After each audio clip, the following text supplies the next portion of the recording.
It appears that Representative Matt Gaetz has said the quiet part out loud. What do I mean?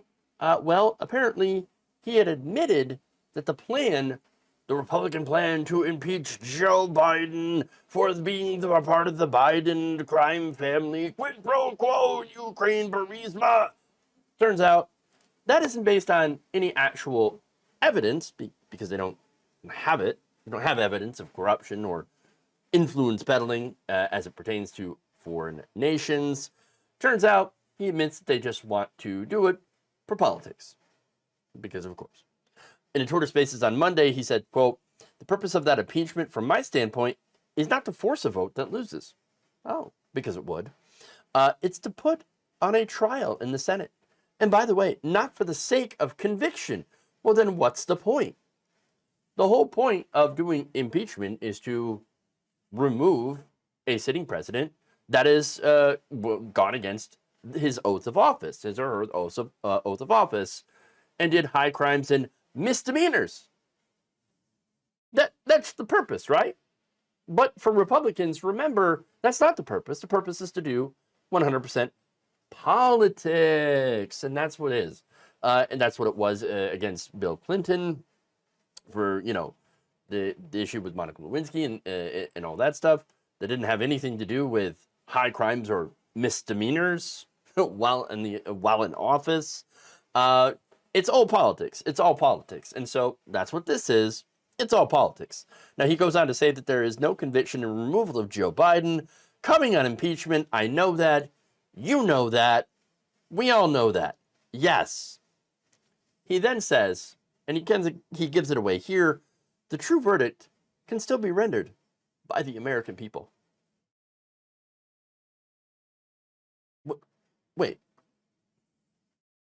Oh my God, he admitted. So basically, we're going to do this impeachment and hope it sinks his 2024 campaign. That's really it. So now here's the thing.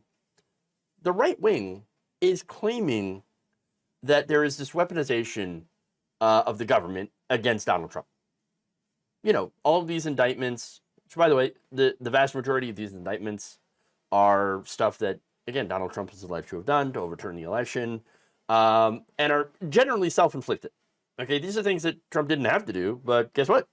He did, allegedly, right? And we're going to adjudicate that in the courts, going to leave it up to grand juries, et cetera, et cetera. And so, look, the Trump campaign, Trump's going to have his chance to argue his case in front of a court. That's going to be very, very interesting, right? That said, this feels like weaponization. This feels like Republicans in Congress weaponizing, using impeachment for political purposes. And so, of course, they made the same charge of Democrats for impeaching him over the so-called perfect call to Ukraine, which, again, was a way to get quid pro quo corruption.